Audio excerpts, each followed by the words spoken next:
Oh, hello. Didn't hear you come in, but while you're here,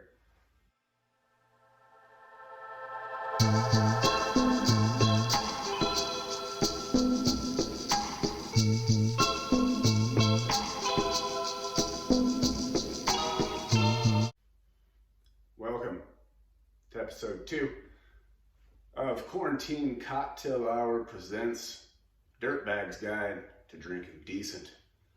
I am your host, Mark Beaver, and I don't know what the weather's like in your neck of the woods, but down here in the high desert, the Snake River Plain, it's pretty near spring. Yeah, got one bona fide powder day last week, and well, it's 55 and sunny as far as you can see. I'm not complaining. I do enjoy seeing a little bit of sunshine after a, well, it's called a short winter, but still a winter. It is nice. And there's two things that I really kick up a notch when the weather gets warm: reggae and tequila. Tequila. For the reggae, I might suggest a sampling of Toots and the Maytals, Funky Kingston.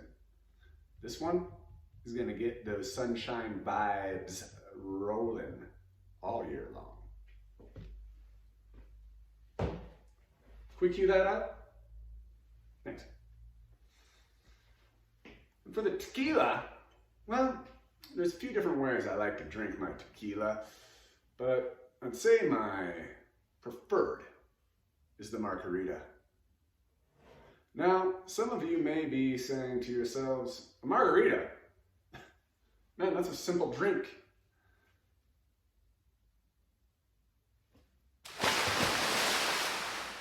Challenge me here. Others of you might be thinking, margarita? That's the express way to Hangover City. And I want you to know that both of you, your feelings are valid. But you know what? You're here, I'm here to hang out while I mix up a drink. Maybe you learn something new. Maybe I'll learn something new. Either way, it's sure to be a good time. So, let's say you're in that one group who thinks that the margarita is the expressway to Hangover City. Well, you may have been on the same expressway that I once traveled myself, and that expressway might have looked something like Wednesday 2-for-1 margaritas at Cafe Olay.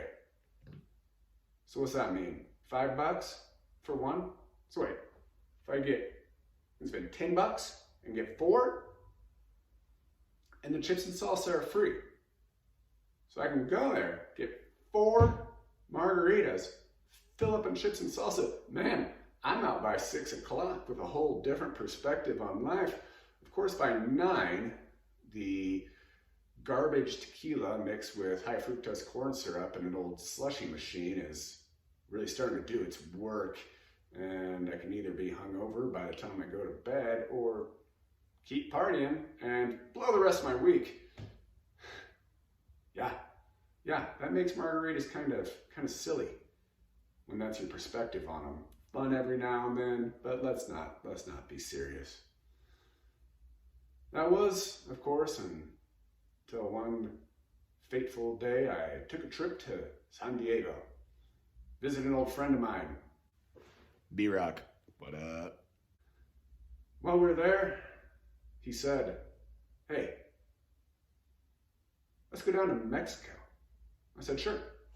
Sounds great. Where are we going? He said, Tecate. I said, cool. So we drove on down right up to the border, just kind of like went by like a little shack. There was like a border patrol shack. No one came out or anything. Parked in like a parking lot, like a dirt parking lot. Walked up to like a chain link fence about the size of this here waxing table. And there's no gate. It's just like a jog. You just kind of had to zigzag a couple times. And we're in Mexico.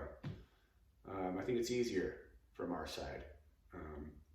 And while we were there, old B-Rock took me to his favorite bar. This bar looked like it belonged in the set of a Quentin Tarantino movie. You didn't really want to look any of the regulars in the eye, he's kind of bellied up and either said tequila or margarita.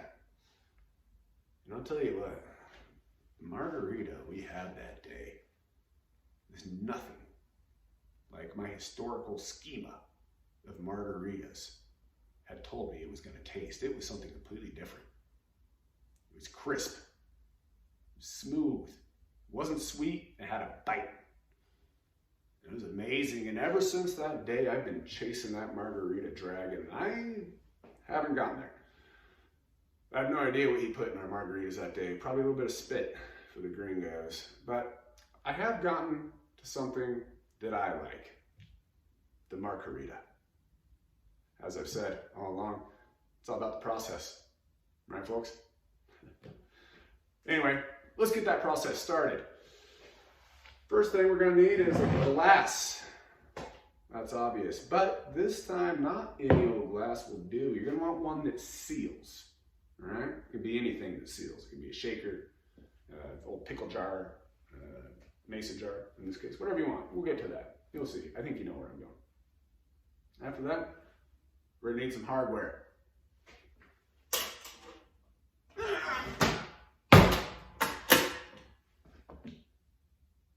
But before the hardware, we're going to need some ice. Now, I know I had a specific whiskey cube for y'all, but for a margarita, I really think just any old cube will do. Just the old square cube, you know? Don't crack them out type thing. I usually go with 3 or 4. This thing we bought to keep bottles of breast milk on deck in the fridge. We don't use it for breast milk anymore because obviously I found out I'm lactose intolerant. Anyway, it holds ice cubes real well. Next, let's get to that hardware, huh?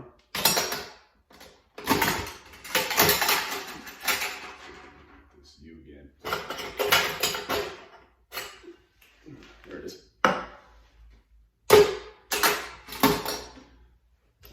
Shot glass for measuring. Now, let's move on to our booze.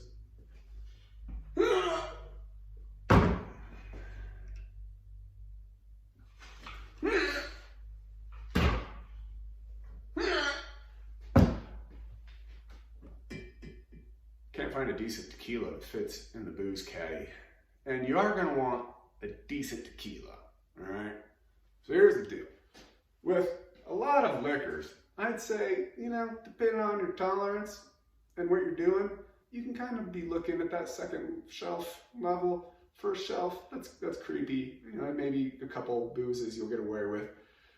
But with tequila, you're gonna want to go third shelf minimum, I think. And here's the reason why. Unlike other liquors, which are made by a process of distilling like a corn or a wheat or a rye with sugar, tequila is actually poison. Yeah, it's the agave plant. It's the poison that gives you the effect. And like any poison, the purity and the concentration is going to affect how it affects you, right? So if you have a cleaner poison, it won't make you as sick, and it's going to give you that tequila buzz, right? That weird tequila buzz that we've all heard of. Now, I don't know if any of that's true. I just heard a musician say it on a podcast, and I thought this sounded like an interesting little nugget of information. And that is how you responsibly tell people that they may be giving misinformation. Unlike just posting it on Facebook, like it was from a peer-reviewed journal or something. I don't know, but it sounds cool, right? This one's actually pretty decent. Mi Canto. It's on sale right now. 20 bucks. Usually about 22. Not a bad price. That third to fourth shelf, it could be like a $30 kind of range in there. So you're gonna want to experiment. Find what's your level of finance, what's your flavor palette, find where you sit. Here's another secret.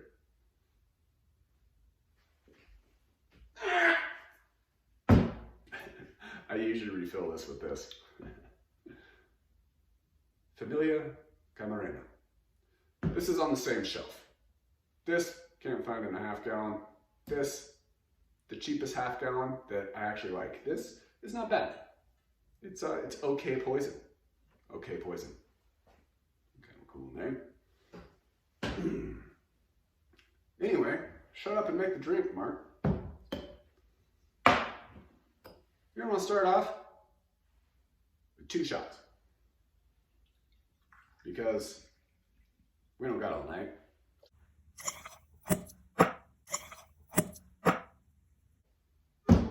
Right on. Next, you're going to move to your sweetener.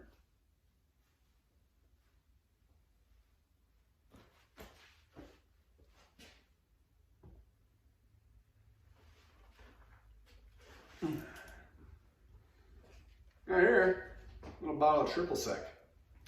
This is a nice little squeeze bottle. I'm going to tell you a secret about this too. I did buy this little squeeze bottle of triple sec at Winco. It was relatively cheap. After I used it up, well, now I just make my own simple syrup and refill it. Simple syrup, unlike bread, is really actually simple. It's just 1 cup of water, get it boiling, throw in 1 cup of sugar, stir till it's dissolved, boom, simple syrup, throw it back in here. Why do I keep throwing it in here? Because this thing is perfect for the portions that I like for the Markarita. So you just give it about 4 to 6 little splish, splash, splooshes. Splish, splash, sploosh. Sploosh. What is that?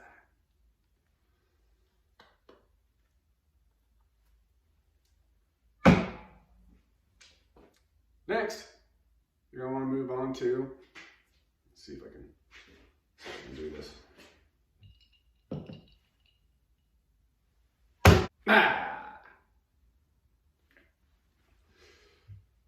Lime. Now this thing, you're going to want to cut in half. I prefer to use a knife. You can use whatever you want. Now, you could just go hand squeeze. That's perfectly fine. Especially if you like been working a chainsaw or something. You got the old G.I. Joe Kung Fu grip.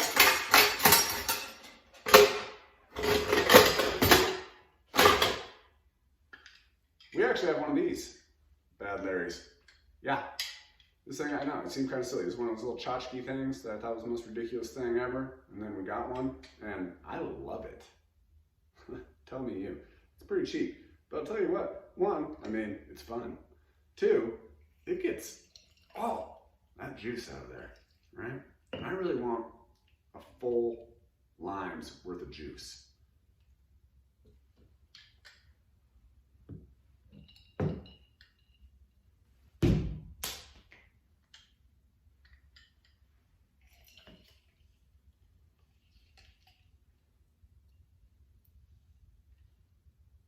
Yeah, full lime's worth.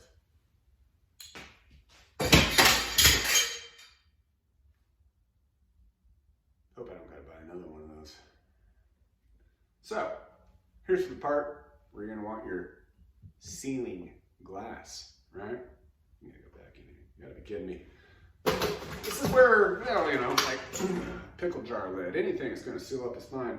Mason jar, you don't even need the little screw top. Just the lid is fine. Just put that thing on there and then give her a good old shake. Now, I really think that the Markarita has got to be shaked.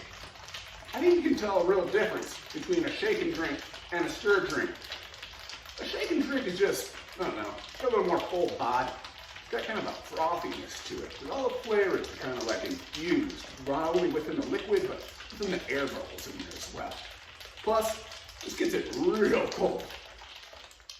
I love that. I love doing that. Now, you could drink straight out of your mason jar, or you could grab your trusty tin mug. Let me tell you, this thing, real nice on a hot summer day. Put the lid on there, keeps it nice and cool. You can throw a couple more ice cubes in if you really want to cool it down. Keep it cold for a while.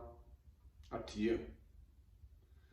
Now remember, like our last one, it's kind of a stiff drink. It's another sipper. It's a cocktail. Don't just go slamming these down. Drink within your means.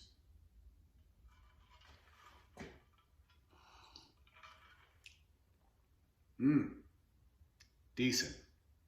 Good enough. Good enough is good enough for tonight. I have limes to pick up. Maybe a new lime juicer to purchase.